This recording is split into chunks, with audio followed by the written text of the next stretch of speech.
समाचार के प्रायोजक हैं श्री राधा कृष्ण प्लाइज ईसीडी उद्योग, गुरुचरणम डिजिटल क्लासेस, नवादा विधि महाविद्यालय, अजातशत्रु होटल, उपकार sweets, Sujata restaurant, biryani station. नमस्कार, मैं विमलेंदु चैतन्य और आप देख रहे हैं अब तक बिहार। चैतन्य कम्युनिकेशंस के समाचार प्रभाग में आपका स्वागत है।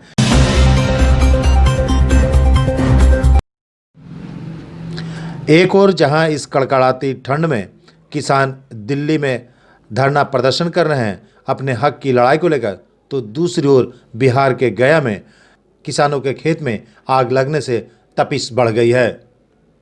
एक तरफ दिल्ली में किसान अपनी अस्मिता की लड़ाई लड़ रहे हैं, तो दूसरी ओर बिहार के किसान के खेतों में आग लगने से किसानों की परेशानी बढ़ गई है। हम बात कर रहे हैं गया के इमामगंज की। इमामगंज प्रखंड के भगर गांव में किसान अरविंद प्रसाद के खेतों में आग लग जाने की वजह से लाखों रुपए के अनाज और पुआल जलकर खाक हो गए।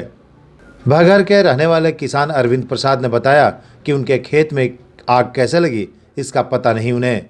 उन्होंने बताया कि आपसी दुश्मनी से भी किसी शरारती तत्वों के द्वारा आग लगा दिए जाने की आशंका है। उन्होंने बताया कि आग लगे देखकर ग्रामीणों ने आग बुझाने के लिए खेत खलिहानों की ओर दौड़े, लेकिन तब तक काफ़ी देर हो चुकी थी। खलिहान में रखा हुआ पूरा धान का बोझा जलकर खाक हो गया। इस आगलगी में 2 किसानों का लाखों रुपए का नुकसान हुआ है। अब तक बिहार के लिए इमामगंज से प्रभात सोनी की रिपोर्ट।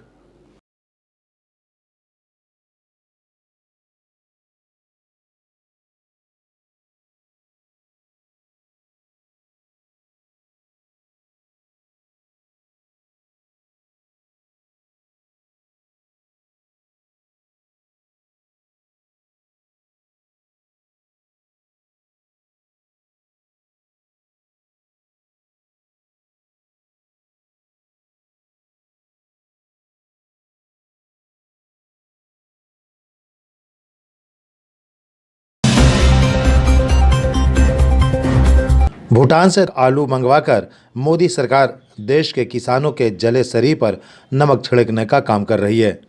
ये बातें कांग्रेसी नेता विजय कुमार मिट्ठू ने कही है।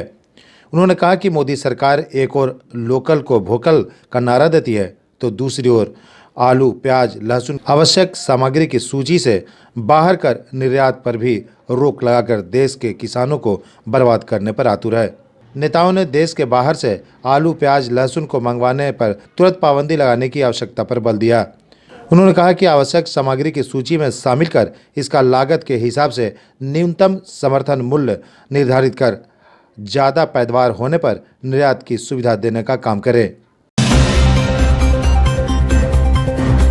दिल्ली में चल रहे पिछले 2 पखवाड़ों से किसानों के आंदोलन पर बिहार के पूर्व उप मुख्यमंत्री और भाजपा के वरिष्ठ नेता सुशील कुमार मोदी ने कहा कि जो लोग आंदोलन कर रहे हैं वो किसान नहीं हैं। भारत बंद के दौरान देश भर में कोई भी किसान सड़क पर नहीं उतरा। उन्होंने कहा कि नरेंद्र मोदी की सरकार को किसान विरोधी बताकर विपक्षी भोली भाली किसानों को गुमराह कर रहा है। उन्होंने कहा कि भारत बंद के दौरान एक भी किसान सड़क पर नहीं दिखा। श्री मोदी ने कहा कि बंद के दौरान कांग्रेस, राष्ट्रीय जनता दल और वामपंथी दलों के लोग सड़कों पर बंद कराते दिखे। उन्होंने कहा कि बिहार में प्रतिपक्ष के नेता तेजस्वी यादव इतने हताश हो गए कि उन्होंने भारत बंद में शामिल होना भी मुनासिब नहीं समझा। जिस दिन बंद था उसी दिन दिल्ली रवाना हो गए। तब से लेकर आज तक वापस नहीं आए हैं। भारत बंद के समर्थन में वो कहीं भी नहीं दिखे। श्री मोदी ने कहा कि हमारी सरकार रोजगार के सृजन की संभावनाएं उत्पन्न करेगी। किसी भी सरकार के द्वारा 10 लाख सरकारी नौकरी देने का दावा करना यथार्थ से परे है। उन्होंने कहा कि रोजगार के सृजन कर हम 10 लाख परिवारों को रोजगार मुहैया कराएंगे। उन्होंने कहा कि जब कांग्रेस और राष्ट्रीय जनता दल भी सत्ता में थी, तब भी 15 वर्षों के दौरान महज 90,000 लोगों को सरकारी नौकरियां मिली थी। श्री मोदी ने कहा कि हम पूरे बिहार में घूम घूम कर किसानों से सीधे बात कर रहे हैं और जो उन्हें विपक्षियों द्वारा भरमाया जा रहा है उस साजिश का खुलासा करेंगे। इसी कड़ी में बिहार में पूर्व उप मुख्यमंत्री सुशील कुमार मोदी गया के मानपुर में किसानों से बातचीत करने पहुंचे। एक ही दिन में 10 लाख लोगों को हम सरकारी नौकरी देंगे, मित्रों, मुझे खुशी की बिहार की जनता उनके भ्रम में नहीं आई, उनके बरगलाने में नहीं आई। कोई भी सरकार पहले झटके में 10 लाख लोगों को सरकारी नौकरी नहीं दे सकती। और मित्रों, मैं आपको बताना चाहूंगा, जब हम लोग 15 साल बिहार में सरकार में थे, हमने 6 लाख लोगों को सरकारी नौकरी देने का काम किया।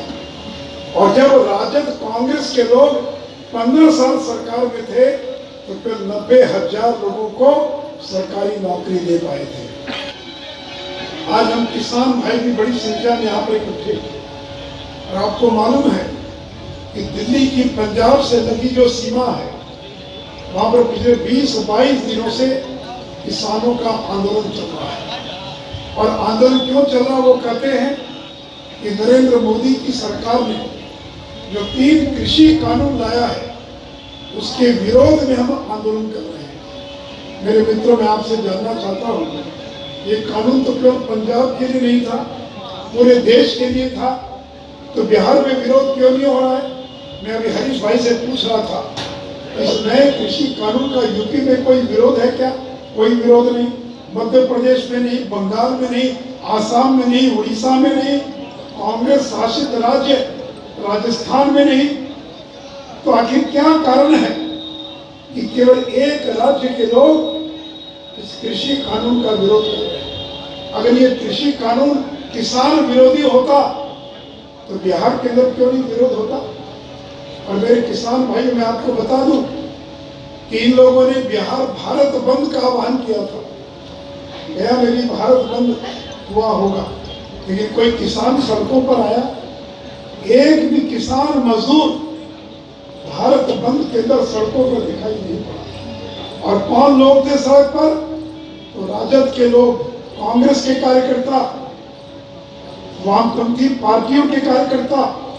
अगर ये किसान विरोधी कानून होता और नरेंद्र मोदी की सरकार अगर किसान विरोधी होती तो बिहार का किसान भी सड़कों पर दिखाई पड़ता। गया का गौरव और लोगों के भरोसे का एक नाम अजातशत्रु आपके शहर में सदियों से चला आ रहा विश्वास का एक ब्रांड बन चुका है।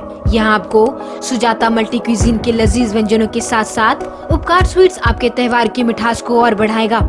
वहीं official conference, birthday parties, engagement ceremony को और खास बनाने के लिए मिलन एंड मैत्री बैंक्वेट्स, पता है अपोजिट टू गया रेलवे स्टेशन, स्टेशन रोड गया। Mobile number 9798881223। और अपने शहर की खबरों के साथ जुड़े रहने के लिए हमारे चैनल अब तक बिहार को सब्सक्राइब कर बेल आइकन जरूर दबाएं। अब तक बिहार, खबर वही जो अब तक दिखाए।